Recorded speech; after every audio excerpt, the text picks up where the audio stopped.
Now, I'll be honest, we have been talking about some concerns that a lot of us have on some of the decisions that have been made over the past couple of days. But I want to focus on the religious liberty aspect of this because Speaker Johnson has been called out because of his Christian worldview. Right. Yeah, it was interesting. One of his first interviews he did with Sean Hannity, he said, look, people asking, what does Mike Johnson think about this? What do you think about this? Well, pick up the Bible. That's my worldview.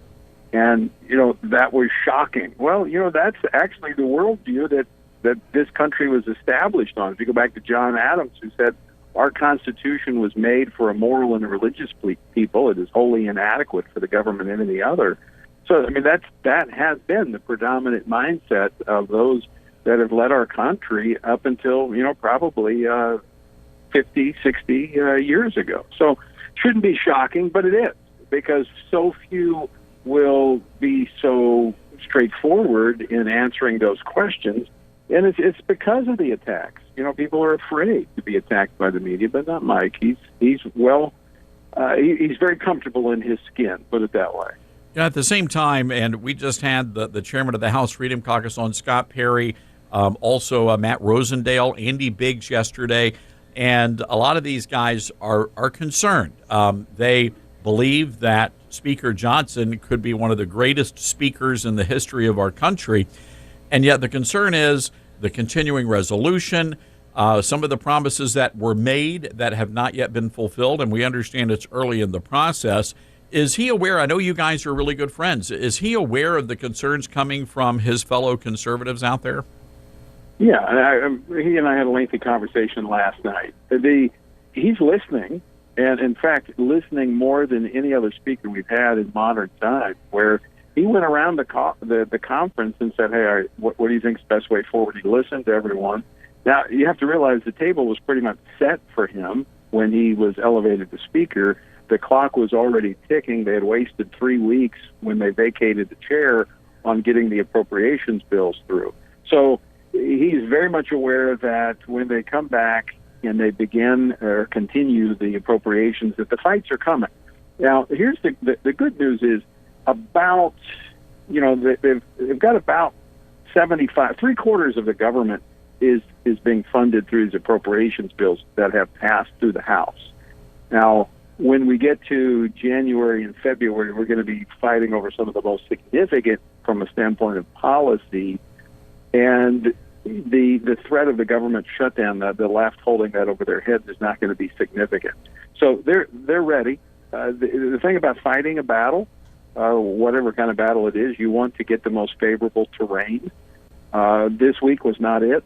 Coming back January, getting this tiered CR, which is, Todd, I'm sure that Scott and the others acknowledges this is a big change where we've seen for the last 10 years where Congress has been jammed coming up at Christmas with these omnibus bills. That's not going to happen this year. So that changes the game in a pretty significant way.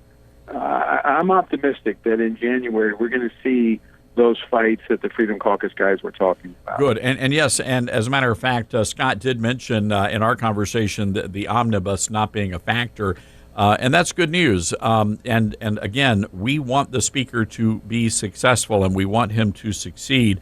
And let's see what happens after the first of the year. Tony Perkins on the Patriot Mobile Newsmaker line. Tony, I am concerned about this anti-Semitism that is rocking our country right now. And to throw into the mix what's happening now with this TikTok video with the Osama bin Laden letter and the number of Gen Zers and millennials that are now embracing Osama bin Laden, Tony, this is a powder keg right now. Well, it's another revelation of what we saw a little bit of after COVID, where we saw what was happening in the schools. This is really a product of, look, when you create a vacuum, all right, when you push God, morality out of the public square, when there's no longer right or wrong, and you can define your own existence, your own gender, something's going to fill the void.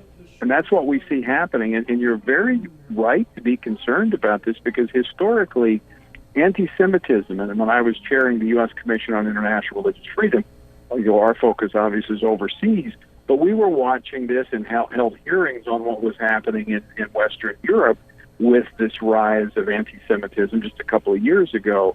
And, one of the experts that was testifying for us said, look, we all need to be concerned about this because anti-Semitism is the canary in the coal mine when it comes to religious hostility for all people.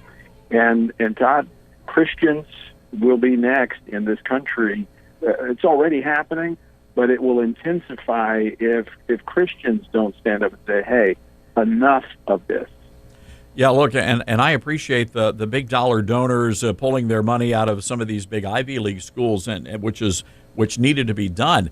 But what didn't happen, Tony? There was nobody pulling their money out when they were going after the Christians, and they've been attacking Christians on those campuses for a very long time. Which goes back to an argument I've heard you make before in many of your speeches, that when you start chipping away at religious liberty, it's going to impact everybody eventually down the road, and I think that's what's happening here to some extent.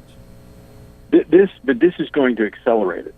If it's tolerated, it's going to accelerate it, and on the other side of this, it's going to be even worse for Christians in this country because Judaism, Christianity comes from the same root, and it is a target for the left because mainly because it declares there is truth, and you can know that truth. And that is, quite frankly, something that the left cannot tolerate. Tony, how do we fix it? What is the path to reverse course here? Yeah, it's a good question, Todd. I think number one is, coming as a Christian, the first thing is we need to be praying for our country, praying for Israel, praying for the Jewish people, praying for the confusion that is embraced and the hostility that has embraced our country or enveloped our country. Secondly, I think we need to be very, very clear about standing for the state of Israel, for our Jewish friends, and exercising our religious freedom. We should not allow this hostility, this public hostility, to push us into the shadows or silence it. So I was so encouraged by this massive rally on the Mall this week for Israel, in support of Israel. What a contrast between, the pro-Palestinian Hamas groups that, trying to break down the gates of the White House, spreading red paint all over the place, no arrest, of course. Contrast that with the peaceful, almost celebratory environment on the Mall as people came together in support of Israel. All right. Tony, yeah, you're absolutely right. We've got to leave it there. Great stuff, folks. FRC.org. Also go to TonyPerkins.com. Great information, great columns. Tony Perkins, president of the Family Research Council and host of Washington Watch. Tony, hope you and the family have a great Thanksgiving. You do the same, Todd. We're going to have lots of sweet tea and sweet potato pie. You can't go wrong with either one of those, Tony. Very good. All right, Todd. Good to talk to you. All right, likewise.